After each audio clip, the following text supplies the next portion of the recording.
तुझसे मिलूं, ना जाने कब हो तुझसे मिलूं, हमको तू ऐसा प्रतिदिन बता, आंखें हमारी खोलिए प्रभु जी, तेरे दर्शन को निहारे, आंखें हमारी।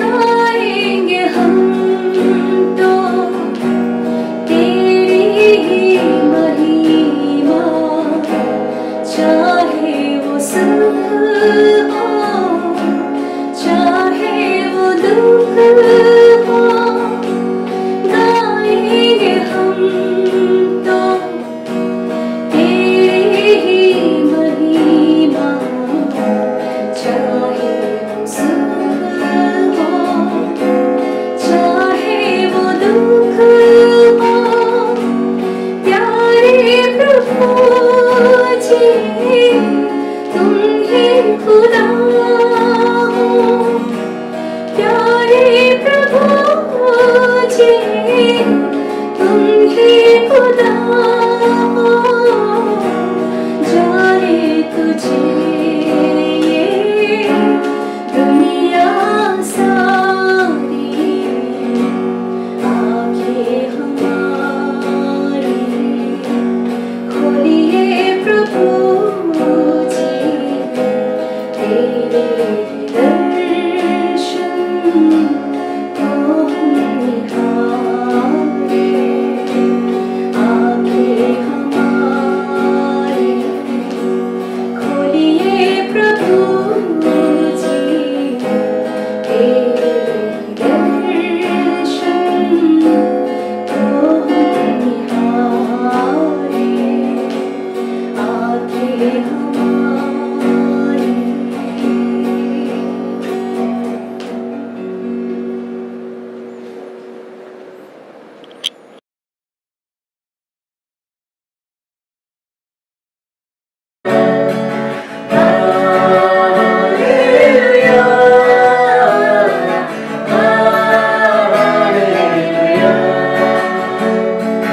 प्रार्थना मैं तुझसे करूं, ओ मेरे प्यारे मसीहा, प्रार्थना मैं तुझसे करूं, ओ मेरे प्यारे मसीहा, मेरा ये जीवन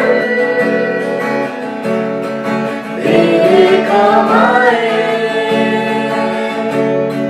यही है मेरी तमन्ना, प्रार्थना मैं तुझसे करूं, ओ मेरे प्यारे मसीहा।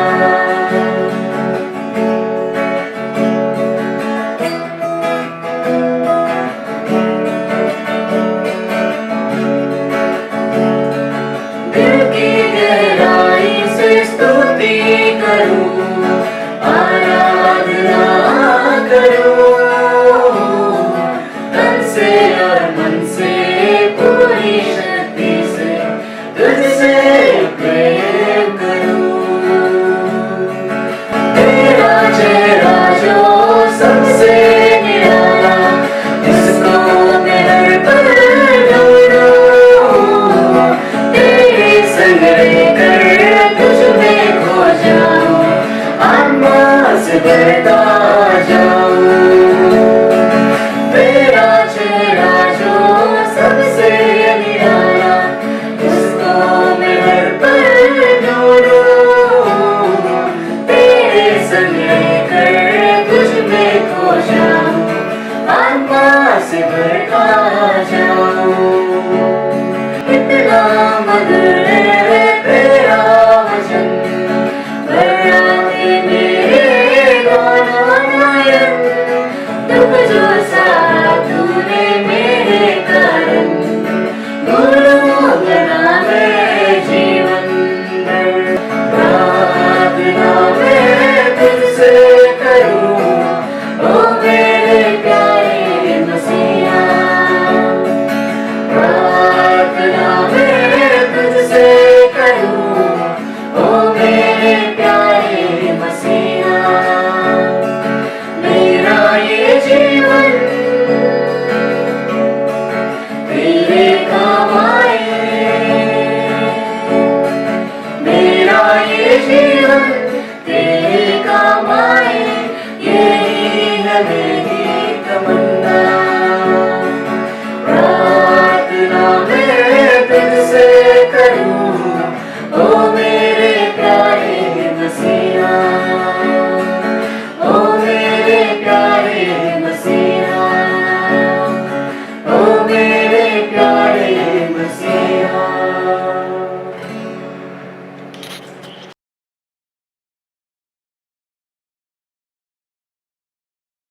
मेरा जो वक्तव्य है उसका जो विषय है वो है कोरोना वायरस किसकी ओर से है। क्या कोरोना एक अभिशाप है या अवसर है। एक सूक्ष्म विषाणु जो बहुत ही प्रभावी है। मानव के बाल की तुलना में ये 900 गुना छोटा है, सूक्ष्म है, लेकिन कोरोना का संक्रमण पूरे विश्व में फैला है और तेजी से फैल रहा है। इसको कोविड-19 की परिभाषा दी गई है। WHO ने इसको एक विश्व महामारी घोषित किया है। इस महामारी से आज पूरा विश्व त्रस्त है, परेशान है। लाखों करोड़ों लोग इसकी चपेट में आ गए हैं और भारत में तो इसका आंकड़ा 3 लाख से भी पार हो गया। कहीं की जानें चले गई हैं। पूरा विश्व कोरोना से दहशत है और पूरा विश्व में इसने अपना पैर पसार दिया है। इसकी रोकथाम के लिए बहुत प्रयास हो रहा है, लेकिन अभी तक कोई वैक्सीन विकसित नहीं हुई है। बड़े बड़े लोग, बड़े बड़े नेता, बड़े बड़े डॉक्टर, बड़े बड़े शक्तिशाली देशों ने इसके आगे घुटने टेक रखे हैं। सरकारें परेशान हैं, लोग हताश है। सब संस्थानों पर ताले जड़े हुए, व्यवसाय शून्य पर आ गया। आर्थिक स्थिति पूरी तरह से चरमरा गई है। खाने पीने के लाले पड़ गए हैं। आज के दिन की परिस्थिति दयनीय है। सुनकर देखकर आंख ही भर आती है। और ये आपदा विपदा किसने भेजी है? सबके मन में यही प्रश्न है। लेकिन एक अनिवार्य बात कहना चाहूंगा, अमीर हो या गरीब हो, छोटा हो या बड़ा हो, सुखी हो या दुखी हो, चंगा हो या बीमार हो, शक्तिशाली हो या शक्तिहीन हो, आस्तिक हो या नास्तिक हो, सभी की निगाह ईश्वर पर टिकी है और प्रार्थना कर रहा है ईश्वर से, हे प्रभु दया कर। पुकार रहे हैं लोग परमेश्वर को। परमेश्वर से कह रहे कि अपना क्रोध शांत कर, इस महामारी से मुक्ति दिला, कोरोना से निजात दिला। हम सब भी गिड़गिड़ाकर प्रार्थना कर रहे हैं, दिन को, रात को, दोपहर को, जब कभी भी समय मिलता है, ताकि इस महामारी से हमें छुटकारा मिले और इसका अंत शीघ्र हो। कई परिवारों ने तो अपने प्रियजनों को खो दिया है और उनके घर में आज मातम पसरा है। सब कोई दहशत में है। बिखर गए रिश्ते, अपने अपनों से दूर हो गए। आदमी आदमी देखकर दूर हो जाता है। जिस मुख से मनुष्य बड़ी बड़ी डींगे मारता है, बड़ी बड़ी बातें कहता है, आज उसके मुख पर एक छोटी सी पट्टी बन गई है। आदमी टहलने वाला मनुष्य है, सब जग जाता, आजादी से घूमने वाला मनुष्य आज मानव के पिंजड़े में बंद हुआ है। संपूर्ण जग एकदम शांत हो गया। धरती की रौनक सन्नाटे में बदल गई है और सब कुछ बदल गया। मानव का पूरा जीवन अब एक छोटी सी सैनिटाइजर बोतल पर है, दारू मिश्रित सैनिटाइजर, उस पर निर्भर है। पूरा जीवन ऐसे मानो लगता कि एकदम शून्य पर आ गया। प्रिय भाई बहनों, हताश ना हो। ऐसी विकट परिस्थिति में क्या करें, कहां जाए, किसके पास जाए? क्या कोरोना भेजा गया है? इसको भेजने वाला कौन है, परमेश्वर या शैतान? बहुत सारे प्रश्न हैं और सभी के मन में यही प्रश्न है, इसको भेजने वाला कौन है? कुछ बातों को समझना बहुत आवश्यक है। यदि सब कुछ बंद है लेकिन परमेश्वर का द्वार आज भी खुला है। कभी झांक कर देखा है, कभी खटखटा कर देखा है, कभी विनती की है। परमेश्वर आज भी हमसे उतना ही प्यार करता है जितना कल। परमेश्वर हम आज भी उतना ही प्यार करता है और करता रहेगा जितना वो पहले करता था, उससे ज्यादा आज करता है। यीशु मसीह निश्चय हमसे प्रेम करता है, इसमें कोई दो राय नहीं है, इसमें कोई शक नहीं है। हर पल हमारी सुधि लेता है। वो हमें नाम से पुकारता है, नाम से जानता है। यिर्मयाह की पुस्तक उसका पहला अध्याय 5 में लिखा है, गर्भ से रचने से पहले ही मैंने तुझ पर चित्त लगाया, उत्पन्न होने से पहले ही तुझे अभिषेक किया। ये बात को जान लो अच्छी तरह। परमेश्वर ने गर्भ से रचने से पहले ही हम पर चित्त लगाया, मन लगाया अपना, और उत्पन्न होने से पहले ही हमें अभिषेक किया। जैसे हम अपने बच्चों से प्यार करते हैं, वैसे परमेश्वर भी हमसे बहुत प्यार करता है।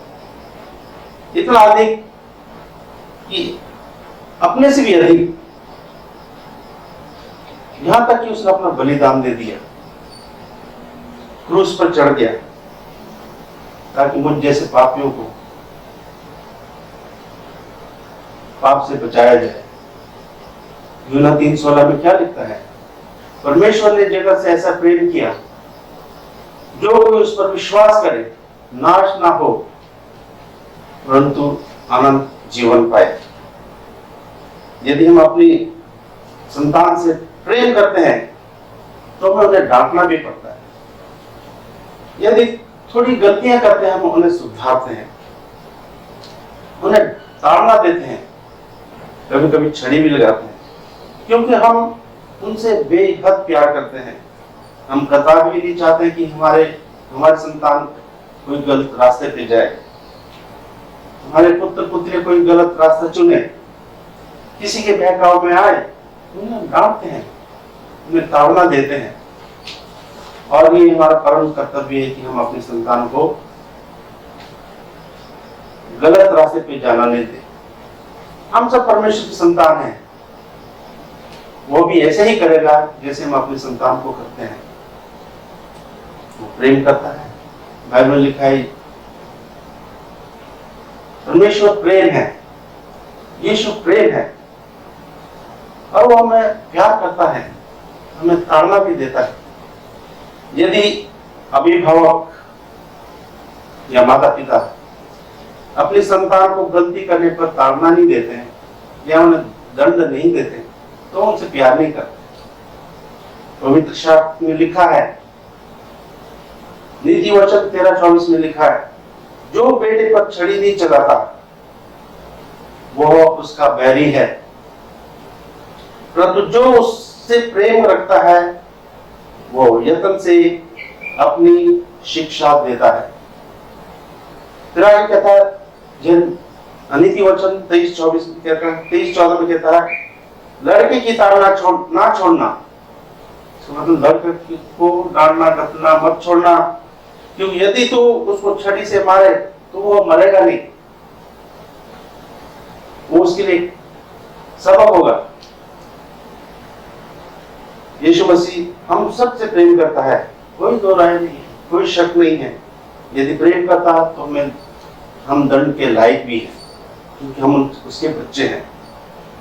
हमें दंड देने में परमेश्वर को कोई प्रसन्नता नहीं है, लेकिन हम कभी कभी बिछड़ जाते हैं, हम सही रास्ते पे नहीं चलते। हमें सही रास्ते पे लाने के लिए हमें दंड देता है, ताड़ना देता है, अजीब अजीब परिस्थिति पैदा करता है, जैसे अभी की है, जिसे हम लॉकडाउन बोलते हैं। सभी कोई बंद है, कोई छूट नहीं है, कोई आजादी नहीं है। जैसे हम अपने बच्चों के लिए एक रेखा खींच लेते हैं, एक नियम बनाते हैं, एक सीमा तय करते हैं, एक मापदंड रखते हैं, उसी तरह परमेश्वर भी हमारे लिए एक सीमा, एक मापदंड निर्धारित करता है। जिस तरह से हम अपने बच्चों को बेहद प्यार करते हैं, परमेश्वर भी करता है, तो वो इसीलिए उसने एक मापदंड दिया है, एक रेखा खींची है, एक सीमा तय की है। हमारा प्रभु यीशु मसीह ने हमें और हमारे लिए उच्च स्तर का एक मापदंड दिया है, जिसे हम 10 आज्ञाओं के रूप में जानते हैं। यदि हम उस सीमा को लांघेंगे तो हम दंड के लायक हैं। ये जो सीमाएं रखी है, ये जो मापदंड रखे, बहुत पवित्र है, बहुत ही उच्च स्तर का है, क्योंकि परमेश्वर खुद पवित्र है। इसलिए इन आज्ञाओं की पवित्रता का मतलब बहुत बड़ा है। ये मापदंड उच्च स्तर का है, और इसका पालन के लिए हमें अकेले नहीं कर सकते, हम अपने दम पे नहीं कर सकते, हम अपनी शक्ति से नहीं कर सकते। इसको केवल परमेश्वर पिता की मदद से, पवित्र आत्मा की मदद से हम इस मापदंड के अंदर रह सकते हैं। यीशु मसीह के चरित्र को अपनाना, एक सच्चा मसीह बनना हमारा कर्तव्य है, हमारा धर्म है। यदि हम इससे भटक जाते तो हम अवश्य दंड के लायक हैं। इब्रानियों की पुस्तक उसका 12 अध्याय और 6 पद में लिखा है, क्योंकि प्रभु जिसे प्रेम करता है उसकी ताड़ना भी करता है, और जिससे पुत्र बनाता है उसको कोढ़े भी लगाता है। ये तो बहुत ही भयभीत करने वाली एक पद है, बहुत ही डरावना है कि परमेश्वर जिसे प्रेम करता है उसकी ताड़ना भी करता है, जिसको अपना पुत्र बनाता उसको कोड़े भी लगाता है, जिस तरह पिता अपने बच्चों को करता है। डरावना काफी लगता है, बहुत कठोर परमेश्वर लगता है, और हम भी डरते हैं। और इस पद को पढ़ के मुझे भी डर लग रहा है, क्योंकि वो ताड़ना देता है, कोड़े भी मारता है। ताड़ना का मतलब मारना, पीटना, डांटना, डपटना। कोड़े का मतलब छड़ी लगाना। ऐसे नहीं परमेश्वर ऊपर से आके कोड़े मारेगा या लाठी मारेगा, लेकिन आज क्या हो रहा है, ये कोड़े से भी ज्यादा है, अधिक है। तो बहुत के मन में यही प्रश्न उठा कि इतना प्रेम वाला परमेश्वर इतना कठोर कैसे हो गया, इतना निर्मम कैसे हो गया, इतना निष्ठुर कैसे हो गया। परमेश्वर ने उच्च स्तर का नियम रखा है, क्योंकि उसके नियम, उसका चरित्र, उसका स्वभाव, उसकी नीति और उसकी पवित्रता बहुत ही उच्च स्तर की है, बहुत ही ऊंची है। इसलिए वो परमेश्वर है। वो चाहता है कि हम सब उस स्तर पर पहुंचे। इसलिए हमें सुधारने के लिए, सिखाने के लिए हमें ताड़ना भी देता है, कभी कभी कोड़े भी मारता, सजा देता है, ताकि हम शुद्ध हो जाए। जिस तरह सोने को तपा के गलाया जाता है, ताकि उसकी सारी अशुद्धियां दूर हो और सोना निकल कर निकले। इसी प्रकार परमेश्वर भी हमारी परीक्षाएं लेता है, तपाता है, गलाता है, और वो परीक्षाएं आती है, विपदा आती है, दुख आते हैं, और हम क्या करते हैं? रोना धोना करते हैं, चिल्लाते हैं, हे परमेश्वर कहां चला गया? मेरी सुधि ले, तू कहां है? मेरे ऊपर ध्यान दे। मेरे प्रिय भाई बहनों, ध्यान से सुनिए, इब्रानियों की पुस्तक उसका 12 और 7 में क्या लिखता है? तुम दुख को कारण समझकर सह लो, परमेश्वर तुम्हें पुत्र जानकर तुम्हारे साथ बर्ताव करता है। कहता है तुम दुख को कारण समझकर सह लो। ये जो दुख है, ये ताड़ना है जो जिसे हमें सहना है, लेकिन विश्वास में बने रहना है। कहता परमेश्वर तुम्हें पुत्र जानकर तुम्हारे साथ बर्ताव करता है। वो कौन सा पुत्र है? आगे कहता है वो कौन सा पुत्र है जिसकी ताड़ना पिता नहीं करता है? और इस प्रकार परमेश्वर हमसे भी कर रहा है। जिस तरह हमारा दुनियावी पिता करता है, उसी तरह से हमारा स्वर्गीय पिता हमारे साथ करता है। प्रिय विश्वासियों, यीशु मसीह में अपने से भी अधिक प्रेम रखता है, क्योंकि मेरे और आपके लिए उसने खून बहाया और अपने खून से खरीदा है। मेरे और आपके लिए ताड़ना भी खाई है, कोड़े भी खाए और अपने आप को क्रूस पर चढ़ा दिया, अपना बलिदान कर दिया। अब परमेश्वर अपना हक जता रहा है, अपना हक मानता है हम सभी पर, तो हम उनके बच्चे हैं, और ताड़ना भी देता है, कभी कभी कोड़े भी मारता है ताकि हम भटक ना जाए। आज की हालत भी कुछ ऐसी है। ईश्वर किस बात से खफा है? कुछ तो बात होगी जो हमारे समझ से परे है। शायद हम भटक गए, शायद हमारा विश्वास कम होता जा रहा है, शायद हम उसको आने की तैयारी नहीं कर रहे, हम तैयार नहीं है, भूल गए, शायद हम दुनियादारी में खो गए हैं। आज हमें यही बता रहा है हमारा प्रभु, मन फिराओ, पश्चाताप करो और तैयार हो। प्रश्न पूछ रहा है, ये मेरे प्रिय पुत्र पुत्रियों, कहां जा रहे हो? मेरे पास वापिस आ जाओ। नीति वचन की पुस्तक उसका 3 अध्याय उसका 12वां पद में लिखता है, क्योंकि जो ऐसे प्रेम रखता है उसको डांटता है, जैसे कि बाप उस बेटे को जिसे वो अधिक चाहता है। परमेश्वर पिता हमारे बहुत अधिक चाहता है। आज जब हम सबको डांट पड़ रही है, हम सबको समझ लेना चाहिए। हमें वो आगाह कर रहा है, चेतावनी दे रहा है। शायद हम प्रभु से दूर होते जा रहे हैं, क्योंकि हम पाप में पैदा हुए हैं, पापों में डूबे रहते हैं, पाप की कीच में रहना हमें पसंद है, और हम फंस जाते हैं, कभी जानकर कभी अनजाने से। उसका एहसास हमें नहीं होता है। पाप कैसे पनपता है? हम पापी कैसे बनते हैं? हमारे मन में पाप कैसे आता है? आइए देखिए 2 तिमोथियस 3 अध्याय 1 से लेकर 4 तक। यह जानकर कि अंतिम दिनों में कठिन समय आएगा, क्योंकि मनुष्य अपस्वार्थी, लोभी, डींगमार, अभिमानी, निंदक, माता पिता की आज्ञा टालने वाला, कृतघ्न, अपवित्र, मायावी, क्षमा रहित, दोष लगाने वाला, असंयमी, कठोर, भले के बैरी, विश्वासघाती, ढीठ, घमंडी और परमेश्वर के नहीं वरन सुख विलास ही के चाहने वाले होंगे। यही से पाप पनपता है। साफ लिखा है। कहां से पाप पनपता है?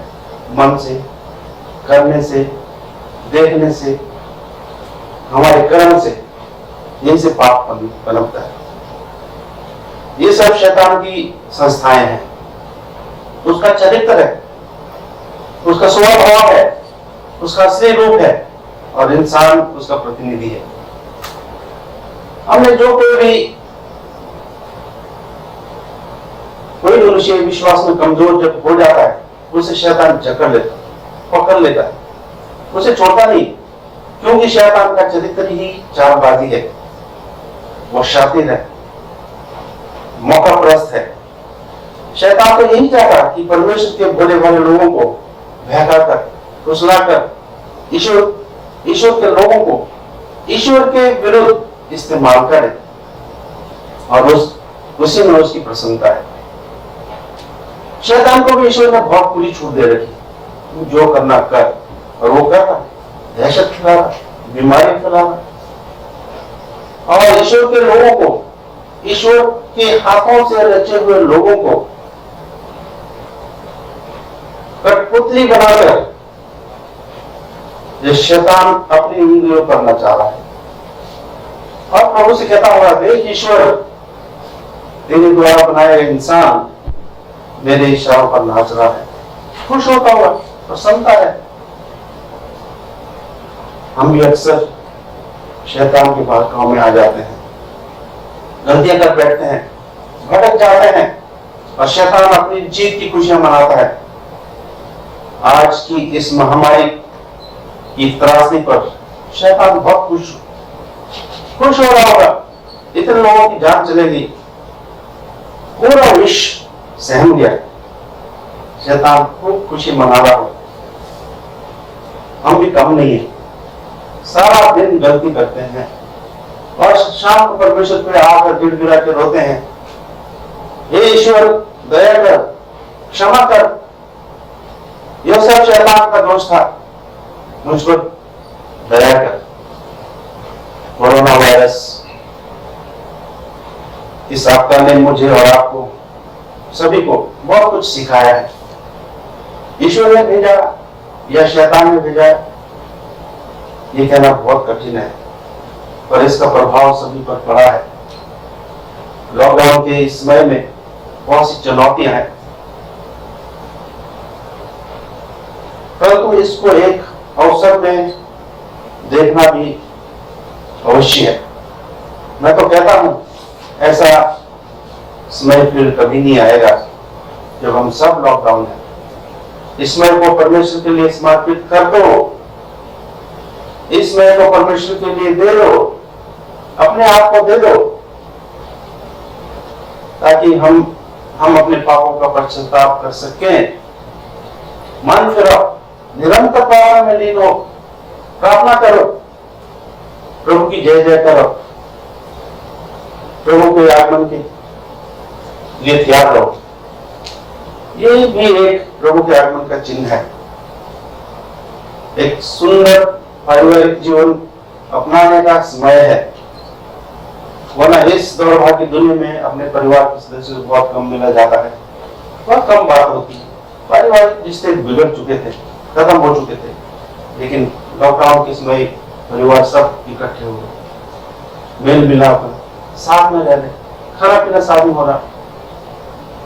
यीशु मसीह के आगमन की तैयारी करने का समय है, मन फिराने का समय है। दुनिया की मोह माया से दूर हो जाओ।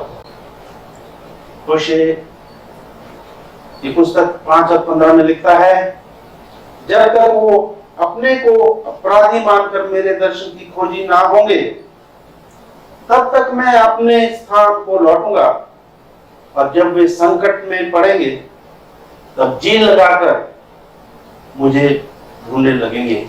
आज वही हो रहा है, आज सब वही चीज हो रहा है, क्योंकि ऐसी परिस्थिति पैदा हो गई है कि हम सोच नहीं पा रहे हम क्या करें, हमें पता नहीं लगा हम क्या करें। इस विकट परिस्थिति में हमें क्या करना चाहिए। कोविड-19 के द्वारा हमारी परीक्षाएं ली जा रही है, इसलिए आया होगा ताकि हम मन फिराएं, प्रभु के पास लौटे, अपने पापों का पछतावा करें, प्रार्थना में लगे रहे और अपने आप को प्रभु के लिए पूर्ण रूप से समर्पित कर दें। इसमें कुछ बातें बताऊंगा, इस पर ध्यान दीजिएगा। पहला, भयभीत ना हो। जैसे यशायाह 41 और उसके 10वां पद लिखा है, मत डर क्योंकि मैं तेरे संग हूं, इधर उधर मत ताक क्योंकि मैं तेरा परमेश्वर हूं। मैं तुझे दृढ़ करूंगा और तेरी सहायता करूंगा, अपने धर्म में दाहिने हाथ से मैं तुझे संभाल लूंगा। विश्वास कीजिए, इसलिए कहता भयभीत नो, डर मत क्योंकि मैं तेरे साथ हूं। दूसरा कहता चिंता मत कर। यदि आप फिलिपियों की पुस्तक 4:6 में देखोगे, इस कहता है किसी भी बात की चिंता मत कर, परंतु हर बात में तुम्हारे निवेदन और प्रार्थना और विनती के द्वारा धन्यवाद के साथ परमेश्वर के सम्मुख उपस्थित किए जाएंगे। और तीसरी बात करना चाहता हूं, निरंतर प्रार्थना में लीन हो। यिर्मयाह की पुस्तक 29:12 कहता है, तब उस समय तुम मुझको पुकारोगे और आकर मुझसे प्रार्थना करोगे और मैं तुम्हारी सुनूंगा। और 13वां पद कहता है, पूर्ण मन से आओगे, आधे मन से नहीं।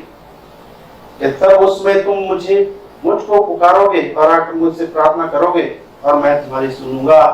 और तुम क्या करो, संपूर्ण मन से मेरे पास आओगे। यदि विपदा है, तकलीफ है, संकट है, आनंदित रहो। याकूब की पुस्तक 5:13 में कहता है, यदि तुम में कोई दुखी है तो वो प्रार्थना करे, यदि कोई आनंदित है तो स्तुति के भजन गाए। कितनी अच्छी बात लिखी है, आनंदित रहे। यदि तुम में से कोई दुखी है तो निरंतर क्या करे, प्रार्थना करे। यदि आनंदित हो तो स्तुति के भजन गाए। 5वां, आशा रखो। रोमी की पुस्तक उसका 12:12 में लिखा है, आशा में आनंदित रहो, क्लेश में स्थिर रहो, प्रार्थना में नित्य लगे रहो। बहुत ही महत्वपूर्ण बात लिख रखी है, आशा में आनंदित रहो, क्लेश में स्थिर रहो। अभी क्लेश है, विपदा है, संकट है, आपदा है, महामारी है, इसमें क्या करो, स्थिर रहो। विश्वास डगमगाना, हमारा विश्वास डगमगा ना जाए। प्रार्थना में नित्य रहो। शिक्षका कहना चाहता हूं, विश्वास में अडिग रहो, हमारा विश्वास न टूटे। कहीं कोविड-19 हमारा विश्वास को चरमरा ना दे, कहीं कोरोना वायरस हमारे विश्वास को धूमिल ना कर दे। इसलिए मरकुस की पुस्तक उसका 11:24 में लिखता है, इसलिए मैं तुमसे कहता हूं कि जो कुछ प्रार्थना में करोगे या मांगोगे तो उसकी प्रतीति कर लो, तुम्हें मिलेगा और तुम्हारे लिए हो जाएगा। कितनी आसान बात लगती है, लेकिन इसका बहुत बड़ा मतलब है।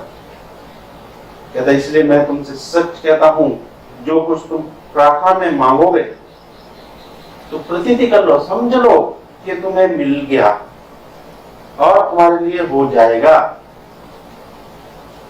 परमेश्वर दावा करता है कि तुम मांगो, तुम्हारे लिए हो जाएगा। मांग कर तो देखो। इसलिए विश्वास में लगे रहो। फिर अगला कहता है, परमेश्वर को धन्यवाद करो। बहुत ही महत्वपूर्ण, सब स्थिति में परमेश्वर का धन्यवाद करते रहो।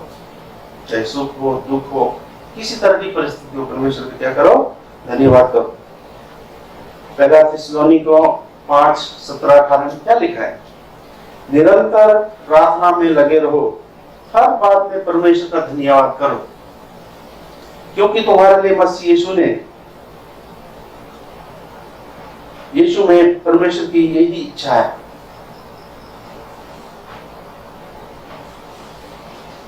अगला तो बहुत ही महत्वपूर्ण है, शैतान से दूर रहो, शैतान से बच कर रहो। हर दिन हम कुश्ती लड़ते हैं शैतान से, बचकर रहते हैं, लेकिन कैसे कैसे फिर भी उसके जाल में आ जाते हैं। याकूब की पत्री उससे 4:7 में लिखा है, इसलिए परमेश्वर के अधीन हो जाओ और शैतान का सामना करो, वो तुम्हारे पास से भाग निकल जाएगा। इसलिए परमेश्वर के अधीन हो जाओ और शैतान को क्या करो, सामना करो, डट कर मुकाबला करो, ताकि वो हार कर हमसे दूर भाग जाए। इसलिए शैतान से बच कर रहो, कोई तुम्हें व्यर्थ बातों से धोखा ना दे, क्योंकि इन्हीं कामों के कारण परमेश्वर का क्रोध आज्ञा ना मानने वाले पर आता है। उसका क्रोध भड़कता है, जो आज्ञा नहीं मानता उसका क्रोध भड़कता है।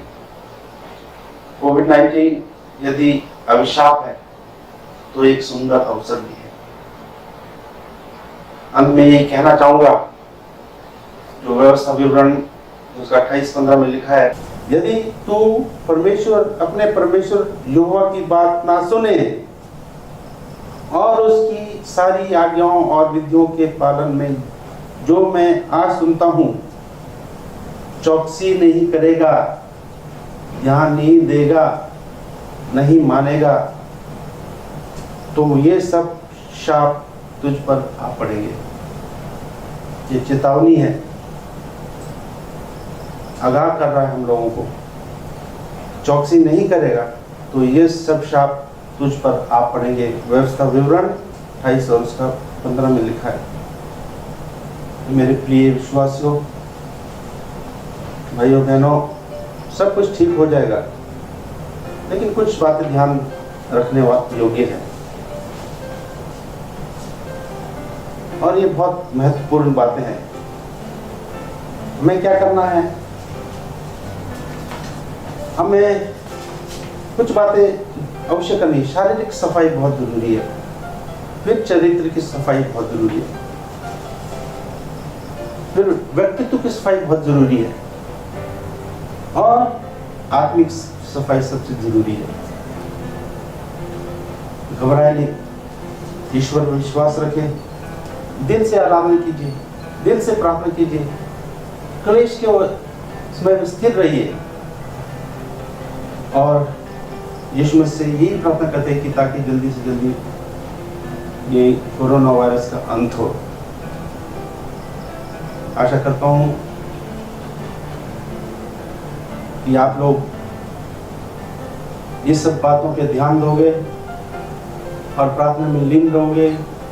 परमेश्वर से हमेशा प्रार्थना में लीन रहो, अपने आप को त्याग करो, अपने आप को समर्पित करो, विशेषकर अपने पापों का पश्चाताप करो, ताकि ईश्वर हमें माफ करे। यीशु मसीह से मेरी यही प्रार्थना है कि आपकी प्रार्थनाओं को सुनेगा, मेरी प्रार्थनाओं को सुनेगा, और आप सबको परमेश्वर भरपूर आशीष दे। उसकी महिमा, उसका प्रेम आज से लेकर हमेशा आपके साथ हो, मेरे साथ हो। अंत में प्रार्थना करना चाहूँगा। स्वर्गीय पिता, इस पृथ्वी के रचयिता, प्रिय प्रभु, तेरा धन्यवाद देना चाहते हैं कि तूने ये अवसर दिया कि हम इस पाक सब्त के दिन तेरी आराधना में गीत गा सकें, तेरे वचन से पढ़ सकें। पिता परमेश्वर, इस सुंदर वचन के लिए धन्यवाद देना चाहता हूँ। इस विपदा में, इस आपत्ति में, इस क्लेश में हम स्थिर रहे और तेरी महिमा करते रहे और तुझ पर विश्वास करें कि तू सब कुछ ठीक करेगा। प्रार्थना करता हूँ पिता, तो इस कोविड-19 का शीघ्र से शीघ्र इसका अंत कर, ताकि हम सब कुछ से छुटकारा मिले। प्रार्थना करता हूँ उन भाई बहनों के लिए जो इससे पीड़ित हैं और हॉस्पिटल्स में हैं, प्रभु उन्हें अपने हाथों से चंगाई दे। प्रार्थना करता हूँ उन सभी डॉक्टर्स के लिए, नर्सेस के लिए और सफाई कर्मचारी के लिए जो दिन रात एक करके लोगों की सेवा में लगे हैं, पुलिस प्रशासन, सरकारें, सबके साथ रहता कि उनके द्वारा रिसीव इकाई हुई। धन्यवाद करता हूँ परमेश्वर, जो तूने हम सबके लिए किया है और कर रहा है, और होने दे कि आने वाले दिनों में ये सब दूर होगा। तो परमेश्वर हम धन्यवाद करते हैं तेरे इस महिमा के लिए कि आज हम जिंदा हैं और खुश हैं। तो परमेश्वर एक बार फिर से मैं प्रार्थना करना चाहूँगा उन भाई बहनों के लिए जो इस महामारी से पीड़ित है, उनको चंगाई दे। मांगने स्पेशल जानता हमें किन किन चीज़ों की ज़रूरत है, तुम अपनी महिमा से हमें परिपूर्ण कर, और तेरी आशीष हमेशा हमारे साथ रहे। इस छोटी सी विनती को सुन और ग्रहण कर। आमीन।